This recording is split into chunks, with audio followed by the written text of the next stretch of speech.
भारत और ऑस्ट्रेलिया के बीच चौथा क्रिकेट टेस्ट मैच मेलबर्न में गुरुवार से शुरू होने जा रहा है। यह बॉक्सिंग डे टेस्ट मैच है जिसमें भारत और ऑस्ट्रेलिया की टीमें आमने सामने होंगी और आपको बताऊं कि यह मुकाबला बहुत कांटे का हो सकता है और भारत का जो रिसेंट बैटिंग फॉर्म है वो भारत के लिए चिंता की बात है। लेकिन मेलबर्न में अगर पिछले एक दशक का रिकॉर्ड देखें तो भारतीय टीम जो है उसे एक बात आश्वस्त हो सकती है कि उसके लिए यहां पर मौका है।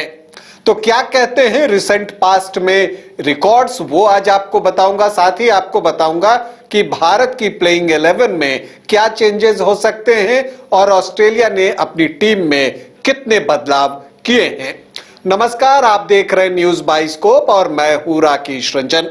भारत और ऑस्ट्रेलिया के बीच बॉक्सिंग डे टेस्ट मैच गुरुवार से मेलबर्न में खेला जाएगा और अगर हम मेलबर्न की बात करते हैं तो हम देखते हैं कि भारत और ऑस्ट्रेलिया के बीच मेलबर्न में अब तक 14 टेस्ट मैच खेले गए हैं, जिसमें से ऑस्ट्रेलिया ने 8 टेस्ट जीते हैं और भारत ने 4 टेस्ट में बाजी मारी है, जबकि 2 मुकाबला ड्रॉ रहा है। लेकिन बात जब पिछले 10 सालों की आती है तो भारतीय टीम मेलबर्न में अपराजेय रही है। इस दौरान उसने 3 टेस्ट मैच खेले हैं जिसमें 2 टेस्ट मैच में भारत को जीत मिली है और 1 टेस्ट ड्रॉ रहा है। मतलब पिछले एक दशक से भारतीय टीम मेलबर्न में टेस्ट हारी नहीं है। जो आखिरी बार भारतीय टीम मेलबर्न में हारी थी वो 2011 का साल था।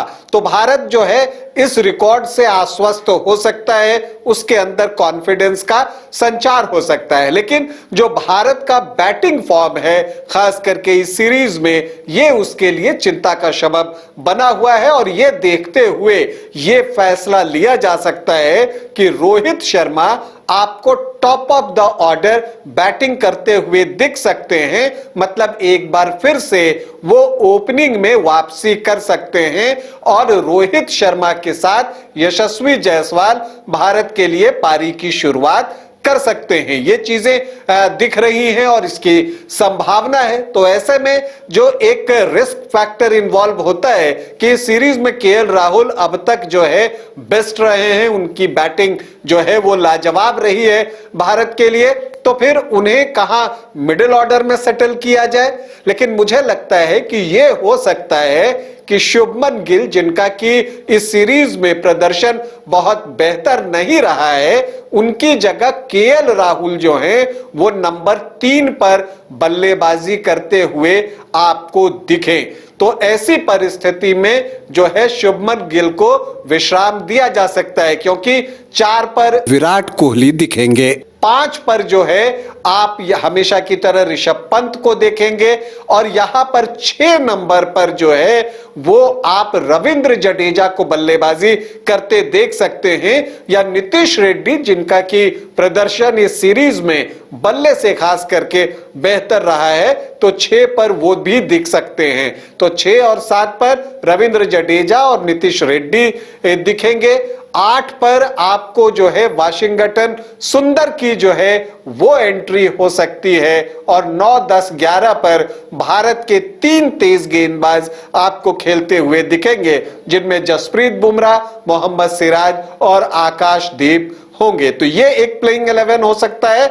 और अगर भारत शुभमन गिल को ड्रॉप करना न चाहे तो वैसी परिस्थिति में वाशिंगटन सुंदर के लिए नीतीश रेड्डी को जो है वो बाहर बैठना पड़ सकता है। हालांकि उन्होंने इस सीरीज में शानदार बल्लेबाजी की है, कॉन्फिडेंट दिखे हैं और मौके पर कुछ कीमती विकेट भी निकाले हैं। तो देखते हुए देखना है कि भारतीय टीम क्या फैसला लेती है। लेकिन ऑस्ट्रेलिया ने फैसला ले लिया है। 2 चेंजेस जो है प्लेइंग 11 में ऑस्ट्रेलिया भी करने जा रही है और उसमें से एक तो कंपल्सिव चेंज है, उन्हें करना पड़ा। जॉश हेजलवुड चूंकि अनफिट है तो वो नहीं खेलेंगे, उनकी जगह स्कॉट बॉलैंड की टीम में वापसी हुई है और बॉलैंड का मेलबर्न में रिकॉर्ड जो है वो बेहतर रहा है।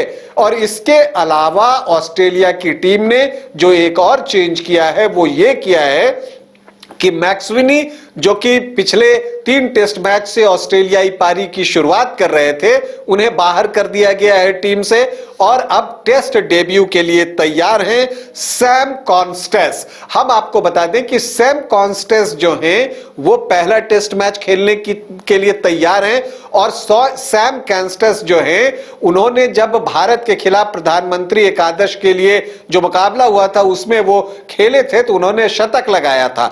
अग्रेसिव बैट्समैन है और उन्होंने ये बातें कही हैं कि बुमराह के खिलाफ जो है उनके पास एक योजना है, तो चूंकि वो काउंटर अटैक करने की कोशिश जसप्रीत बुमराह को कर सकते हैं और अगर बुमराह की लय बिगड़ी तो ऑस्ट्रेलिया के लिए काम आसान हो जाएगा। तो इसीलिए अब देखना यह है कि कॉन्स्टेस का प्रदर्शन कैसा रहता है। तो ये हो गई ऑस्ट्रेलियाई टीम।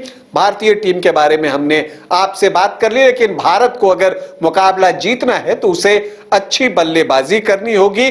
खास करके नई गेंद के साथ भारतीय टीम किस तरह की बल्लेबाजी करती है वो देखना दिलचस्प होगा, क्योंकि पिच पर ग्रास मिलेगा ये तय है। अब ऐसे में विकेट जो है क्या ब्रेक करता है नहीं करता है, इस पर भी बहुत कुछ निर्भर करेगा। हालांकि जो क्यूरेटर है वो कहते हैं कि विकेट जो है वो ब्रेक नहीं करेगा, तो ऐसी परिस्थिति में स्पिनर्स को मदद नहीं मिलेगी। तब क्या वाशिंगटन सुंदर टीम में होंगे। लेकिन एक बात और भी है कि वहां का तापमान जो है वो 40 डिग्री सेल्सियस के आसपास है मेलबर्न में, तो ऐसे में जो है विकेट टूट भी सकता है अगर घास उसे होल्ड करके न रख सके। तो ऐसी परिस्थिति में स्पिनर्स प्ले में आ सकते हैं। इस तो भारत के लिए जो सबसे महत्वपूर्ण है, अगर भारत इस टेस्ट को जीतना चाहता है तो उसकी बल्लेबाजी अच्छी होनी चाहिए। और देखिए ऑस्ट्रेलिया में कोकाबूरा बॉल है, अगर 30 ओवरों तक भारतीय बल्लेबाजी अच्छी बल्लेबाजी कर पाने में सफल होती है, मतलब कि 30 ओवर तक आप 2 या 3 विकेट ही खोते हैं, तब ऐसी परिस्थिति में आप बड़े स्कोर की तरफ देख सकते हैं। लेकिन जो कि सीरीज में होता आया है कि 30 ओवर में ही अगर आप 6-7 विकेट या 5-6 विकेट गंवा देते हैं तो फिर आपके लिए वापसी मुश्किल हो जाती है। इसलिए भारतीय टीम के साथ जो सबसे बड़ा चैलेंज है वो पहले 30 ओवर हैं उसकी पारी के, जब वो बल्लेबाजी कर रहा है। और इसी तरह से गेंदबाजी में पहले 30 ओवर में भारत की कोशिश होनी चाहिए कि ऑस्ट्रेलिया की जितने ज्यादा विकेट निकाल सके वो निकाल ले। लेकिन 2018 और 2020 में जो टेस्ट मैचेस खेले गए हैं मेलबर्न में, उसमें भारत का प्रदर्शन जो है वो शानदार रहा है, लाजवाब रहा है और उन्होंने टेस्ट जीते हैं। तो जीत की हैट्रिक की तरफ भारतीय टीम देख रही है। क्या रोहित शर्मा की कप्तानी में भारतीय टीम ये कमाल करेगी, इसके लिए हमें इंतजार करना होगा। फिलहाल हम टीम इंडिया को ढेरों शुभकामनाएं देते हैं। आपसे अनुमति चाहेंगे, इजाजत दें, नमस्कार।